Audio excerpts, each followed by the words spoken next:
Welcome to the Lawyerist Podcast, a series of conversations about law practice.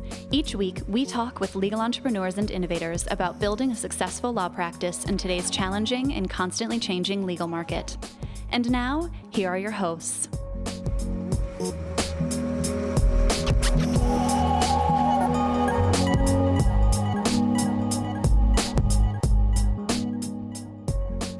Hi, I'm Sam Glover. And I'm Stephanie Everett. And this is episode 253 of the Lawyerist Podcast, part of the Legal Talk Network.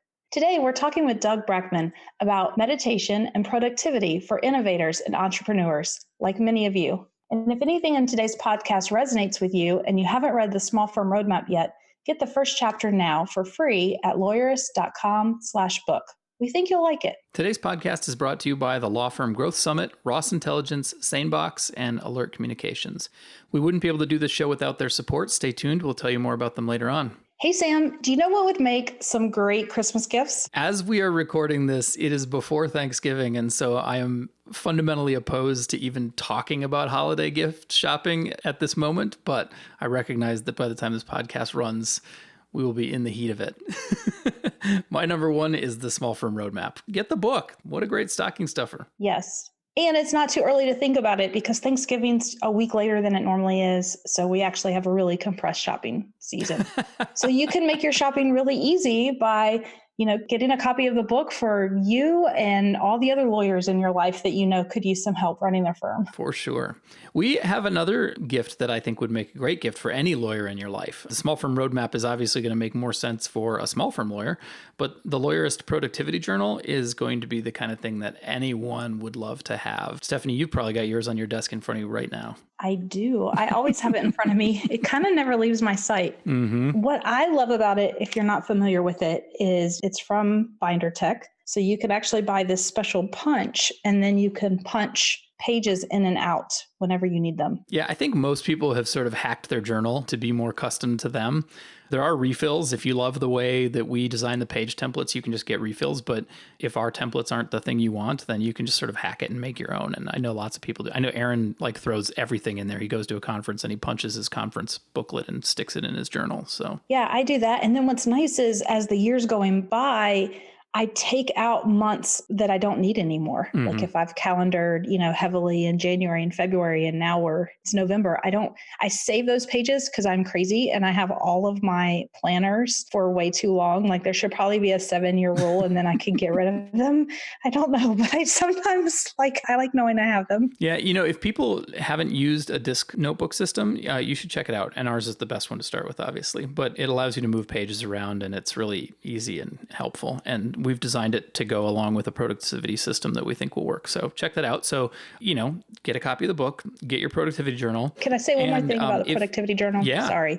Because I know we're all about tech and probably some listeners are like, wait, are they actually recommending a notepad, something I write in? Mm-hmm. And so if you go to our Facebook page, there's actually a video that I recorded that you can find where I talk about how I use both my online calendar and my planner, and they have very different functions in my life. Oh, there you go. And it really works. So yes, we are tech people recommending it. We're also pen planner. And paper nerds, to be clear. Yes, but true, fair. For those of you who are in lab, which I know is a small subset of you, here's an idea. You can bring a new team member with you into lab. We have a special membership level just for your key leadership members of your small firm. And it's just $99 a month to bring in a member with you. Yeah, I love that idea. I actually have a labster who has a woman working with him who he hopes, he's grooming her to take over the firm. Mm-hmm. And so he's decided to gift her the gift of lab and let her come in and start really thinking about her practice and how she would run the business, so she's starting to learn now. He still obviously is in the business and making most of the decisions, but he wants to start grooming her and bringing her in. And I thought that was just a really awesome professional development gift to give somebody. Very cool. So no matter what winter solstice oriented holiday you celebrate, if you are shopping, if it involves gifts, there are 3 great ideas for you. And just a final programming note here. So I just recently discovered that all the show notes that we have been putting on iTunes, on the Google Play Store, on LTN's website have been missing the links. And every episode I say, hey, we'll include the links in the show notes. And if you have flipped over in your podcast app, you've been like, where the hell are the links, Sam? So I'm sorry about that. Hopefully going forward, we'll get that fixed. And hopefully going backwards, maybe we can edit some of the old show notes so that those are fixed too. So sorry about that. We'll do better and we'll fix that going forward, hopefully with this episode. So hopefully you can flip over to the show notes right now and see links, including the brief sponsored conversation with Moshe Amsel that I'm about to have about the Law Firm Growth Summit. And then we'll have my conversation with Doug Brackman. Hi, my name is Moshe Amsel. I'm the owner of Profit with Law and host of the Profit with Law podcast. And we help law firms make their firms more profitable, grow their top line, grow their bottom line, and get their lives back by focusing on the business side of the law firm. Hi, Moshe. Thanks for being with us today. So I hear a lot about growth in there. That's your focus. When you are working with law firms, what do you find is the major obstacle to growth for the firms that you're working with? So what I find is that most law firm owners, when they have left law school, they started their own firm, they essentially hide behind this mantra of there is no training for how to run a business in law school. And it's basically this feeling that they don't have the information necessary to be able to make appropriate business decisions. So where do they find that information? I mean, if law school is letting us down, what's the answer? How do lawyers go and find the information that they need to be successful? It's a great question, Sam. So the question that they are posed with is, how do I get education? And right now, the primary source of education is legal conferences. The problem with legal conferences is very simply, it costs money to get there. You have to take time away from the practice to get there. And often the conference is not geared specifically towards law firm growth. And maybe just one or two sessions have information about that. So the availability of information is hard to come by and difficult to get. And that's what's currently available in the legal industry. And so your solution is another conference? So funny you should ask that, because the answer is yes, but Lawyerist has done a really good job with your programs of helping lawyers. But in the conference arena, the biggest issue is the fact that the conferences are in person, that they're being run by a conference host who might have their own agenda or doesn't have the law firm growth as their top key piece of interest. So what we decided was to get not just myself, but a whole number of people who are in this thought leader industry, who have great ideas, who understand what's going on, and get them all on a stage together. But instead of charging for the conference, we wanted to make it absolutely free so that there's zero barrier to entry to attend. And we also didn't want people to have to take off of work to attend. We didn't want them to have to leave their homes to attend. So what we did was we created this virtual conference. It's completely online. We're going to have 30 speakers who are absolutely phenomenal. We even have your own Stephanie Everett, who's going to be speaking from Lawyerist. And we've broken it into 5 tracks. So we have a sales track, we have a marketing track, we have a leadership and team development track, we have a technology and processes track, and a financials track. And I'm really passionate about the entire encompassing of this summit because so many people are not talking about the important pieces. So they might be focusing on marketing, or they might be focusing on sales, or they might be focusing on the leadership, the team development. But this takes a more holistic view and looks at the law firm as a business and gives you all the pieces that you need. So there's going to be amazing information provided for our attendees, and you can attend during the day or at night. Each session is going to be available for 24 hours for the attendees. So over the course of those 5 days, somebody can pick and choose the sessions that they want to attend and get the information that they need in a easy to consume and concise format without ever needing to book a flight, leave town, leave their family behind. And it's absolutely free. So you don't have to get on a plane, you don't have to book a hotel, you don't have to get out of town, but you do have to attend within about a 24-hour window of the talks, it sounds like. Yes, there is an all-access pass available for purchase. So after you register, you'll be offered that. If the timing doesn't work for you, it's very inexpensive. It'll be $97 on the initial page when you're offered it. Oh, good to know. It's an easy choice to make. If the timing doesn't work for you, you could still have access to the information. And it's literally, a lunch and a dinner to do that. Very cool. Well, listeners, if you'd like to attend the Law Firm Growth Summit, you can find out more at lawfirmgrowthsummit.com/lawyerist. Once again, that's lawfirmgrowthsummit.com/lawyerist, and you'll find the link in the show notes. Moshe, thanks so much. Oh, thank you for having me.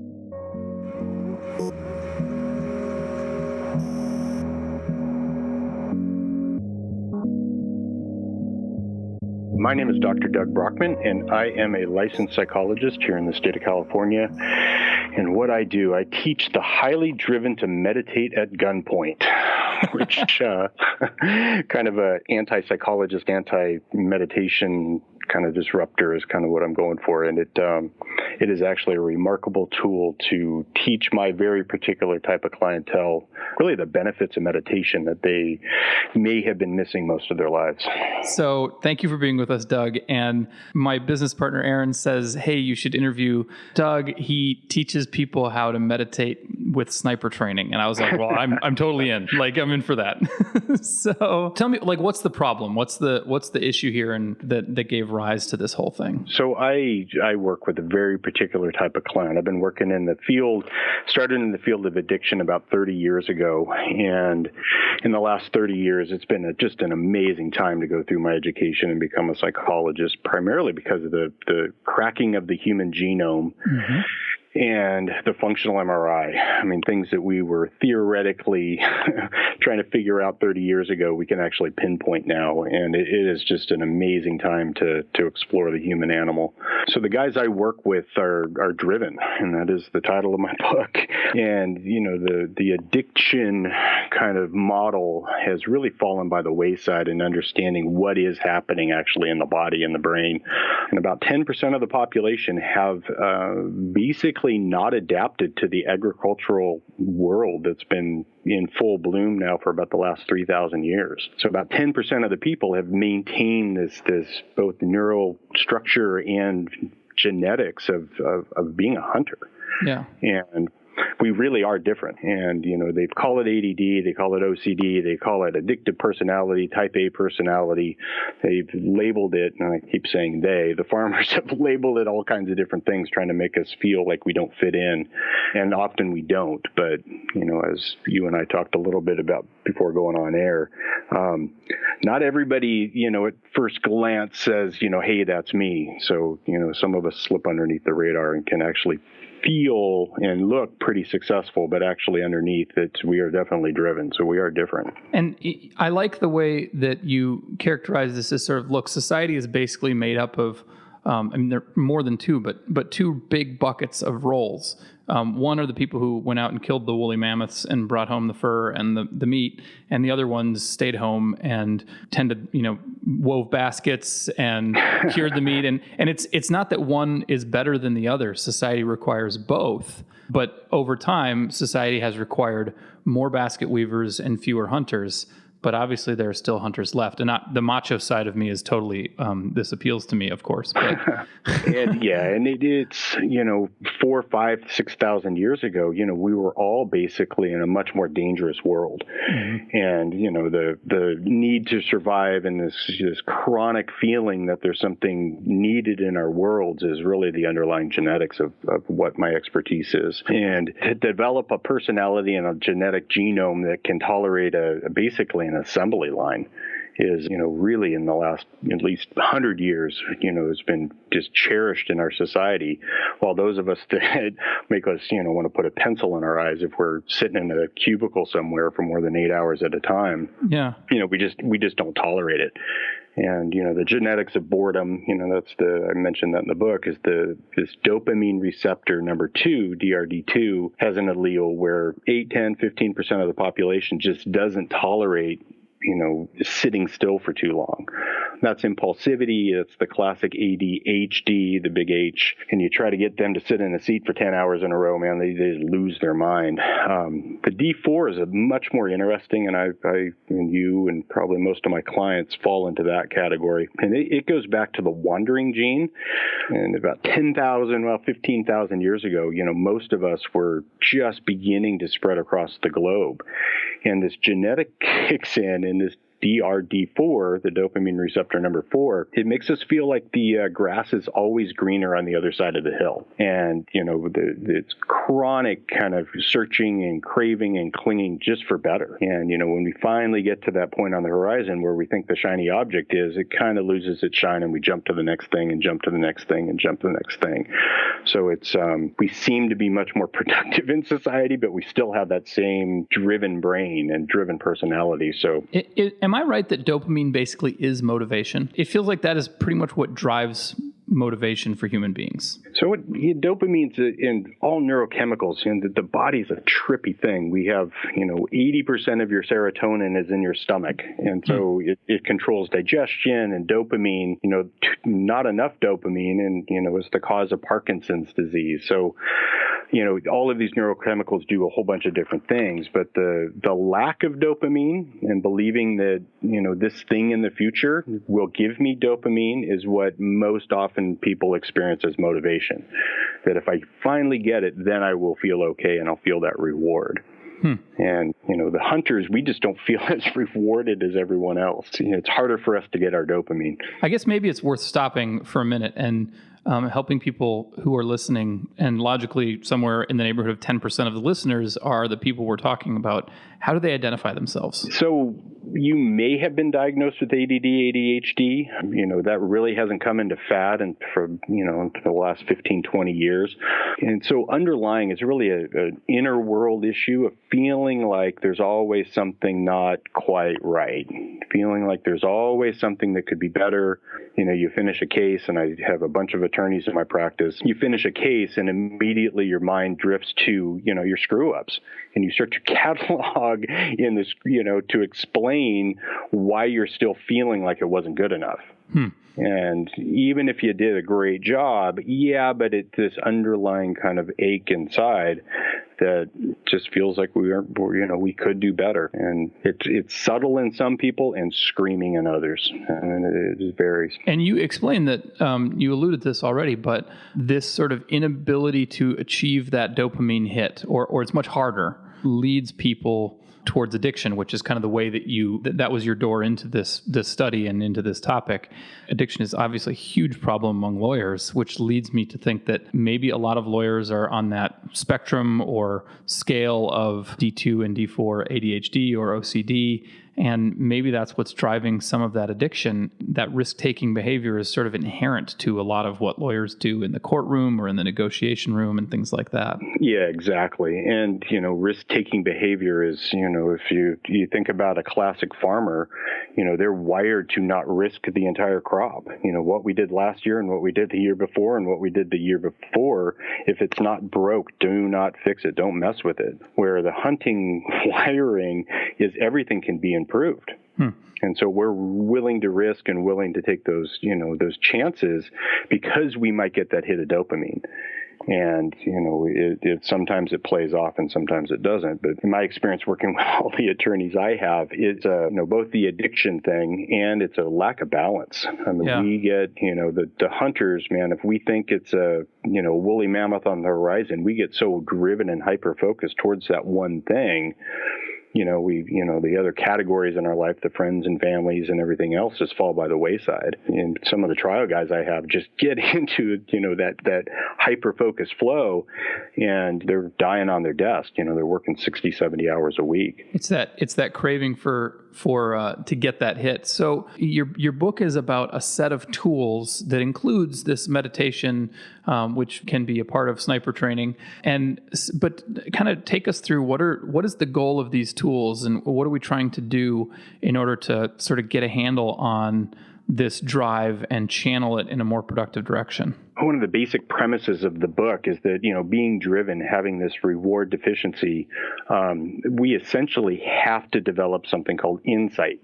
The ability to look into our inner world and really question what is our central nervous system telling us about what's going on around us. And if we're feeling like there's always something missing or wrong, you'll find it.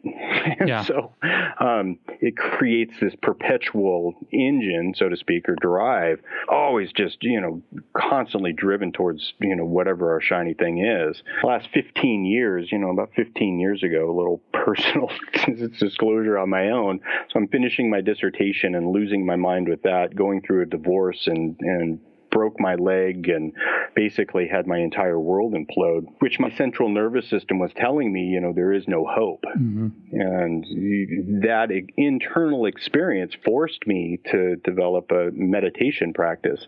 And great time to be in psychology because, mindfulness, as you mentioned, comes and goes. In the last 30 years, I've watched it kind of go through three big flourishing, kind of gets real popular, and then people figure out, whoa, wait a minute, this sucks. This is hard. Then it kind of falls to the wayside, but then people start to suffer again. Their inner worlds start to, come up and attack them, and they try it again because at first glance it does work. But the misconceptions around what meditation is it is one of the premises of the book.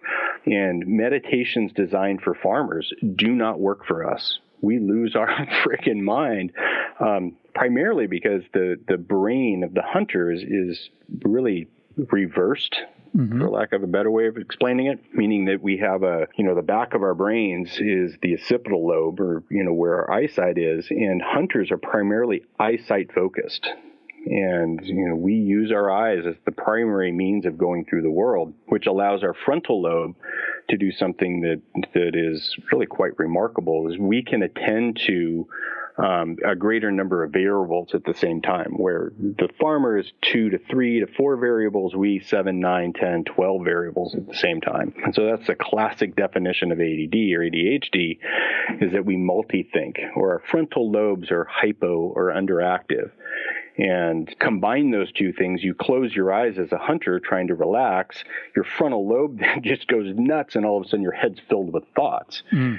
And so, these meditations that are traditionally, a lot of the apps that are out, close your eyes and listen to my nice voice, and you try to do that with a hunting brain, and it just makes us feel discontent and restless, and this does not work for me. I always just fall asleep, but exactly.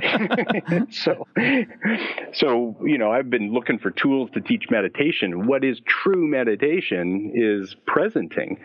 And, presenting is the simple technique of actually, getting your central nervous system or your reptilian brain attached to the time machine, which is up in our neocortex, up in our head. And when they're working together, and, what's my resonating field is accurate about what's happening around me, we call that flow. And it's very appealing to, any hunter that's in it, whether it's video games or, closing statements to a jury. You get into that flow state where you really feel and experience, and, you're just present. Your head is working with your heart and your body, and everything's in this oneness state of being. That's meditation. I feel it when I'm working on the website and, digging into the code.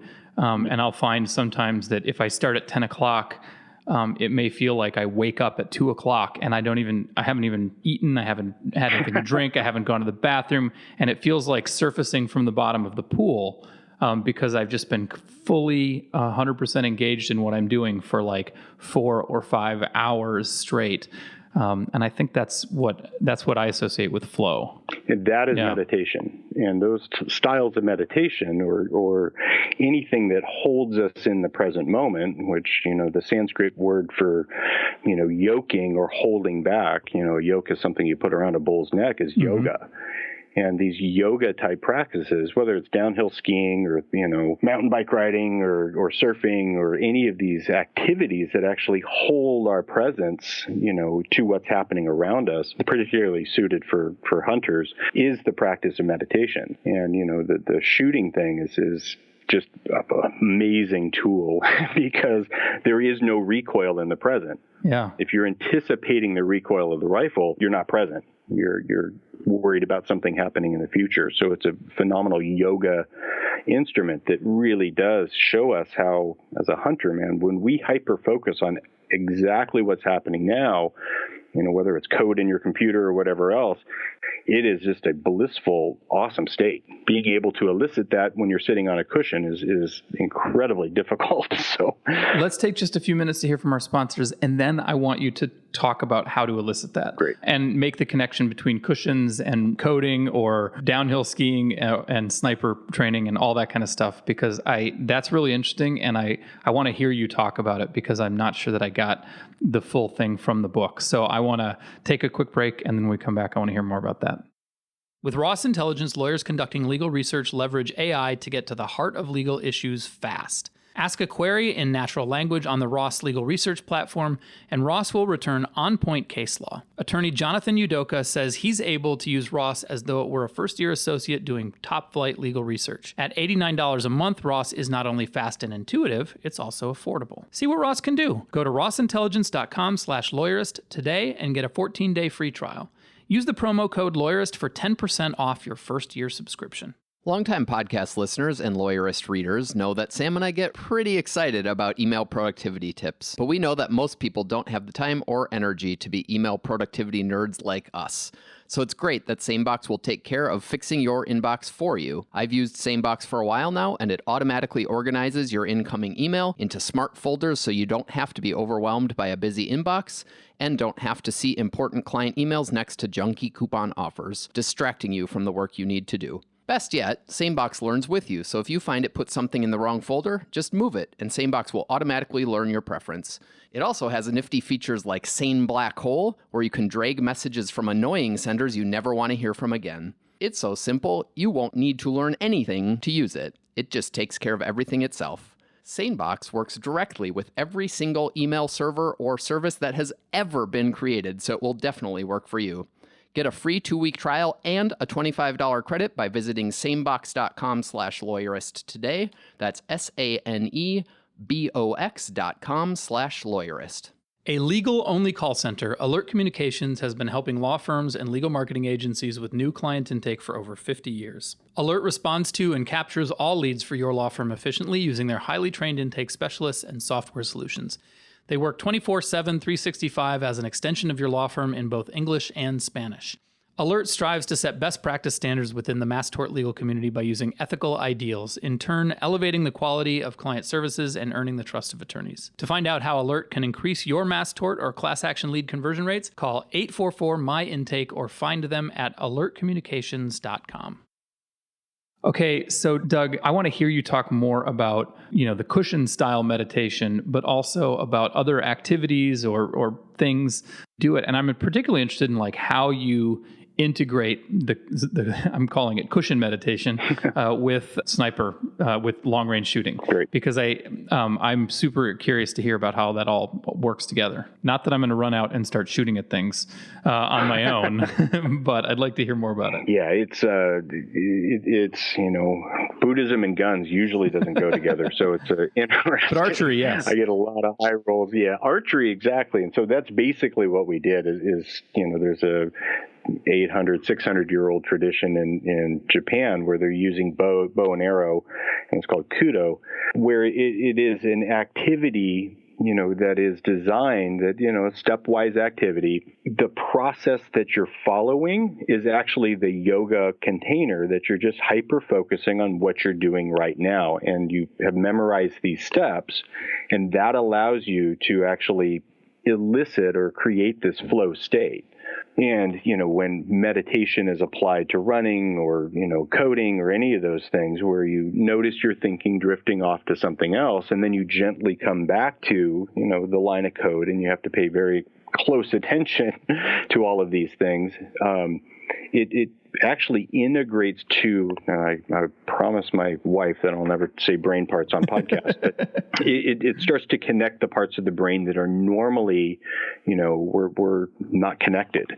It's not a good thing or a bad thing that we're not connected. We obviously need to not connect sometimes, but being able to elicit this connection is gold for hunters and gold for really anybody, because it builds this capacity to actually just be present to really what's happening around us. So as I'm reading about sort of the cushion meditation component of this, I'm struck by a couple of things that are different from what I've learned about mindfulness. And one is that mindfulness most people who do it seem to go for a fairly comfortable seating position and eyes closed, and you focus on an imaginary candle or or you have a word or something like that you focus on. Whereas your driven meditation is the posture is a little bit more on the verge of action, it almost feels like. Yeah, good. Which A, is more comfortable for me, but B, feels interesting. And you also have eyes open. Yep. And I assume that has to do with what you were describing about the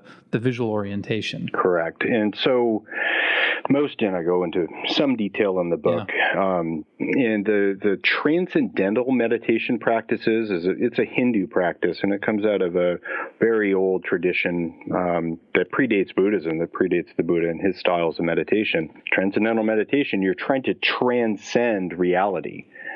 You're actually trying to get your central nervous system to resonate on a higher plane and all this, woo-woo stuff. Mm-hmm.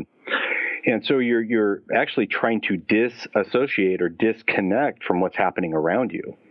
And it's bliss. I mean, you feel wonderful, but what's the point of that? You can take a Xanax and have a glass of wine, and it gives you that same euphoric kind of, here I am drifting off into space. Right. You're trying to introduce flow. Correct. And so the Japanese, and as these meditation traditions moved out of northern India and, basically went east and kept going east, and they finally got to Japan, and the Japanese, the efficiency that they are, really figured out how to get to the heart of the matter, as they say, and you efficiency of trying to elicit this very, very, very intense presence, mm-hmm. where your central nervous system is actually accurately reflecting what's happening around you.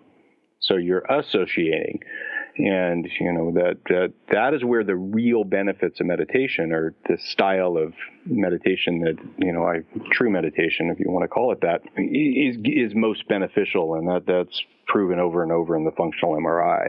And it's trying to transcend or feel good or feel blissful is not the point. Trying to get an accurate reflection about what's happening around you, and mindfulness is often misunderstood as here I am in my mind doing these techniques to get my body to feel very comfortable and very wonderful. Mm-hmm. That is not it. And it's actually bodyfulness. And so you're really becoming curious about, what is my central nervous system telling me? And is it accurate about what's happening around me, which is, Dan Goldman stuff and all the emotional intelligence. And to bring it back, like you talk about this as, use the example of, say, a stick versus a snake. People who are driven are primed to view the world as a dangerous place, and so they blow the stick out of proportion and see it as a snake, or potentially even worse, they see a snake as a stick and self-sabotage. And you got it. What we're really trying to do is get you to actually understand what's actually going on in your life. The small way that I have experienced this is in the evenings. My wife goes to bed early, and so I have a few hours usually in the evening where I'm just sort of on my own. And I often experience this feeling of, I got shit to do, but I don't have anything to do. And so I'm sitting there and I'm on edge, and I can't just relax. I've never been able to just watch TV. I need to be doing something. But so I'm sitting there feeling anxious about feeling like I need to be doing something, but there's actually nothing I have to do. And over time, I've finally, come to terms with the fact that I actually have nothing to do. And I think that's a small example of what you're talking about, where I just have to be fully aware and honest and comfortable with what's actually happening, because what I'm sitting there doing is essentially manufacturing problems for myself. You got it. And you just defined DRD 4-7. All right, well, there you go. So I feel guilty when I relax is the classic definition I often say. And so it's the inability to actually turn off our engine. It's a huge gift. I mean, That's why we are so successful. And, if we are not lost in our addictions, we wind up owning most of the stuff in the world because it feels like more is better. I'm working on that, but yeah. But it's is it a snake or is it a stick? And this ability to go to neutral, and that it is a snake if, and it is a stick if. And that's where the benefits of this style of meditation go into this decision making and not sabotaging or sabotaging. And more importantly, you start to see others more clearly. Mm-hmm. And you're able to see into others and what is motivating them. And you can see their fear, and you start to see this, you see reality more clearly. And that's really the point of, and the main benefits of this style of meditation. There was a description in the book of sort of the point man in a Navy SEAL team who is like, hold up, something's going on, and can't really point at what it is. But, usually once the team stops and fans out to try and look for it, there's an IED sitting in front of them, or there's somebody crouching in the grass, and it's because they're aware of so much more than they're aware that they know that they are aware of, I guess. You got it. And it's that perception. And once you quiet down the noise and let yourself experience that perception, you can be extremely emotionally intelligent. You just have to slow down and look at it, right? Correct. And and I go into it lightly in the book, and my dad's he's almost 81 years old, and he's never read a self-help book in his life. And I think just out of sheer obligation, he's read my book twice. And this fact, and it is a neurological, biological fact, that we're not living in reality, that we're living in a projection. And when our central nervous system is feeling anxious or feeling, excited, we will actually project that and see in a biased way, what we want to see. Mm-hmm. And that was my doctoral research, was self-fulfilling prophecy or self-sabotage. And it's this ability to actually know no, wait a minute, what am I missing here? And it's an amazing time to be a psychologist because of this thing called the vagal nerve. And I promise I won't get too deep into it, but it's our gut instincts and, our listening to your gut, hearing your gut. I got a gut feeling, all of these, ways of trying to tap into this thing. The style of meditation I teach, and that's really the main benefit that I see most of my clients experience within 6 months or a year of really making this a cornerstone of their life, is they're starting to register something that they were missing before. And so you're dropping your biased perceptions and you're starting to become curious. It's a classic mindful, curious about what am I seeing and actually what am I not seeing. Mm-hmm. And that will start to open up our senses and actually builds capacity in our gut instincts, or this dorsal vagal system and ventral vagal system, to get a more accurate feeling about what's happening around us. And human beings were just a herding or a tribal animal like everyone else. And we lived in little family groups and herds. And, the gazelle at the front of the herd, when it gets scared, the whole herd feels this fear. Right. But whose fear are they actually feeling? Mm-hmm. Is it mine? Is it yours? Is it my associates? Is it the judges? And the ability to sort that out is a unbelievably powerful, emotional, intelligent tool. As you start to get into this and you start to experience that in a way that is, as I always say, and you can write about bubblegum, you can talk about bubblegum, but until you taste bubblegum, you don't know what bubblegum is. Mm-hmm. But once you start to taste it and you really experience the benefits of this style of meditation, it's like, whoa, game changer. So do you mind talking about how you integrate the cushion meditation with the activity, the sniper training, yep, or the long distance shooting, and how does it work if you wanted to integrate it into another type of activity? I don't have access to a sniper rifle and a shooting range and an instructor to make it safe, or even a bow and arrow, but I like to go running. I like to do other activities, and I'm wondering if I could do something similar until I have time to attend your workshop. So I say this almost every day. One of the hardest things I do every day is sit in a meditative position on a cushion looking at a candle. And that's a good day. If that's the hardest thing I got to do today.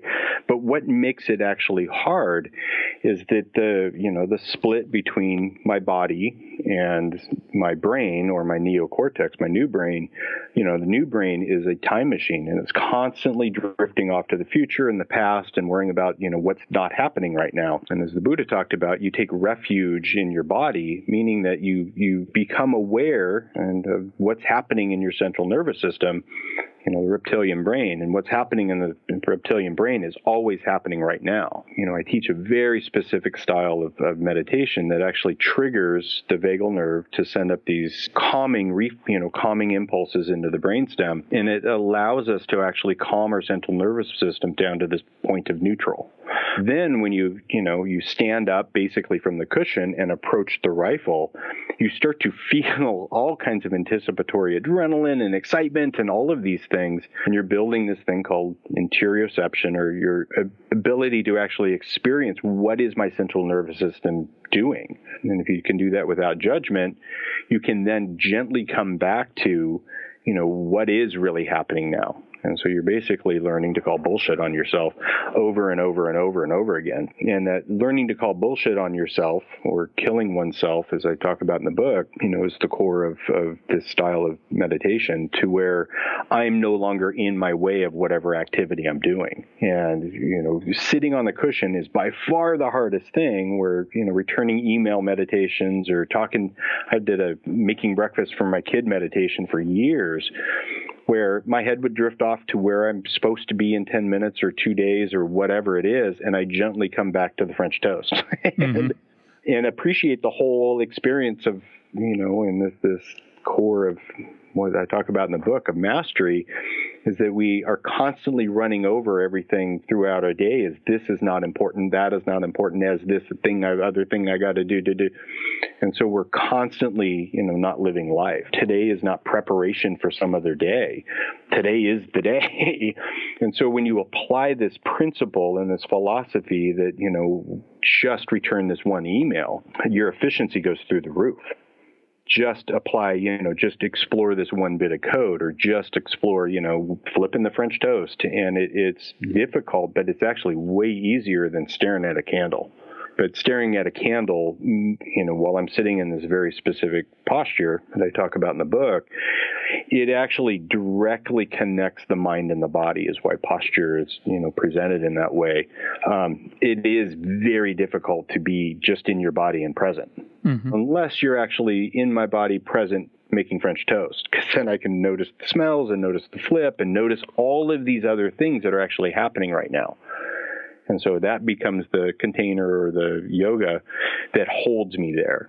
And I gently drift away and gently come back. And, listening to your clients, which, as I say to all my attorneys, if everyone was living in reality, we'd all be out of a job, because, our job as counselors or whatever is to help sort people's reality out. But if I'm in the way of that, if my reality is overpowering my ability to see their reality, then we got two problems.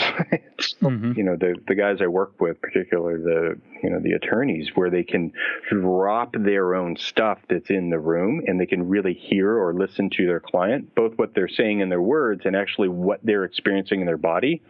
You get a much clearer picture of, what you need to do to actually help somebody.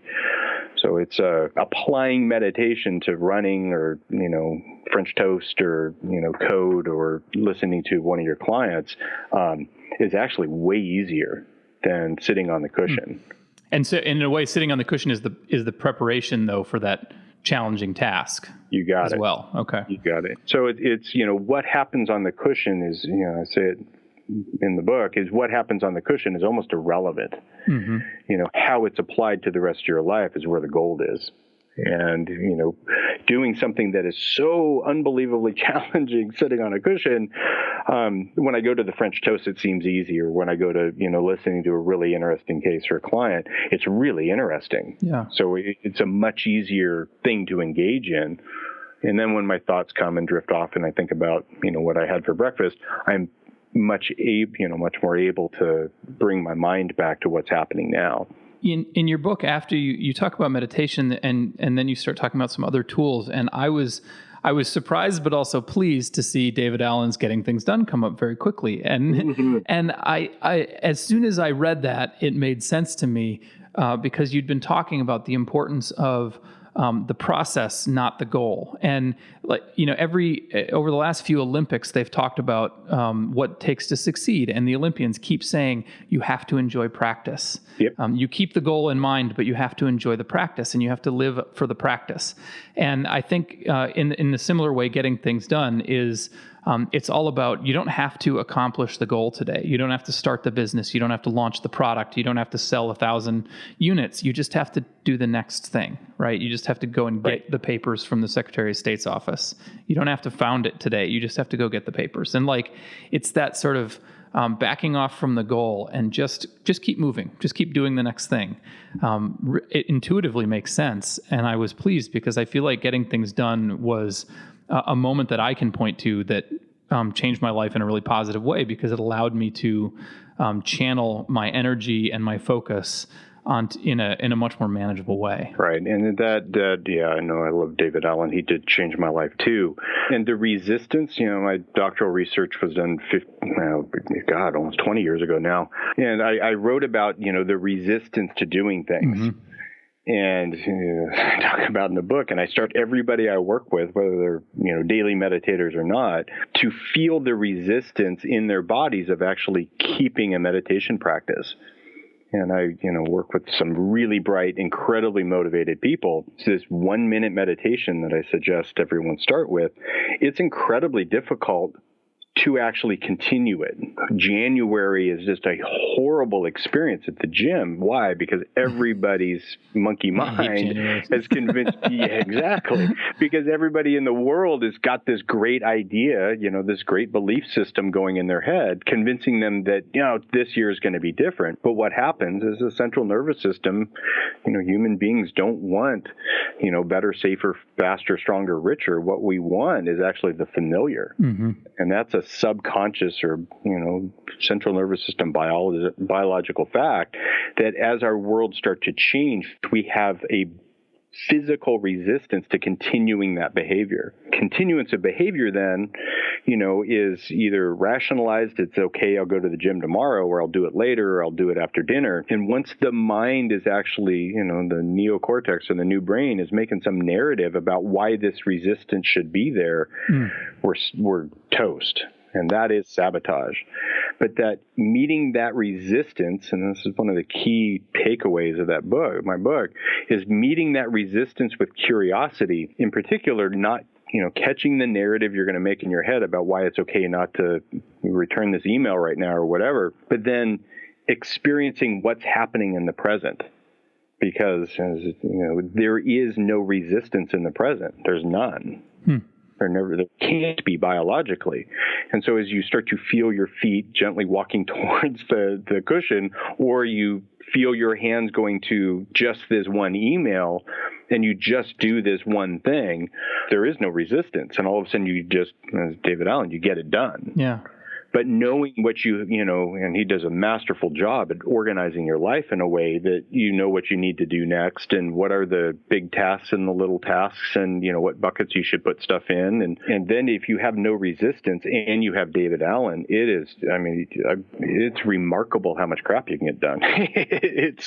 And you never notice you're doing it. You just look backwards and you're like, oh, I did all this stuff. Right. The whole day then becomes a meditation practice of getting things done. Mm-hmm. So very Japanese, you just chop wood, you just carry water, you just return the email, you just make French toast, or you just do this one, whatever it is in front of you. And then if you organize your life in a way with David Allen's, or, I give some other suggestions in the book too, God, your world just becomes so different. And more importantly, you can tolerate the success, because you can feel that resistance, and I'm talking about bandwidth. You start to have the bandwidth, that you can tolerate more in your body without believing there's a snake in front of you or, sabotaging. And so it works. Well, if people are interested in finding out if this is a book they ought to read, you have a survey on HighlyDriven.Life. Yep. And the book was handed to me as something I ought to read. And then I took the test about halfway through to confirm for me that my suspicions were correct and that I should be considering some of these tools. But if you're curious as you're sitting here listening, go to HighlyDriven.Life. We'll include the link in the show notes, and you can take the assessment and find out if you might benefit from the book. And if you do show up as somebody who's highly driven, I would recommend you take it. I think even if you ultimately decide that some of these things aren't for you, I think the book will really help you get to know yourself better, because that was my experience in reading it. So there's my plug for you anyway. I appreciate that, Sam. That's great. Thank you. Well, thank you so much for being with us today and for taking us through this. And anybody who hasn't really connected with traditional meditation, if they've tried it, I think this is a great thing to try. But the other tools in there, I think, will just lead to a better life if you can get your head around them and start doing some of them. So I appreciate that, and I agree. All right, thanks, Doug. Thanks, Sam.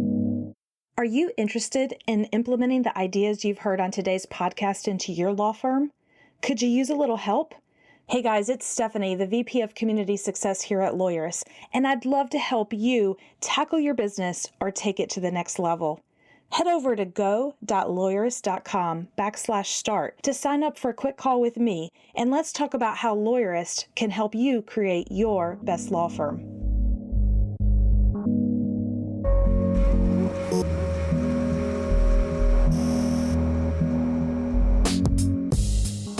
Make sure to catch next week's episode of the Lawyerist podcast by subscribing to the show in your favorite podcast app.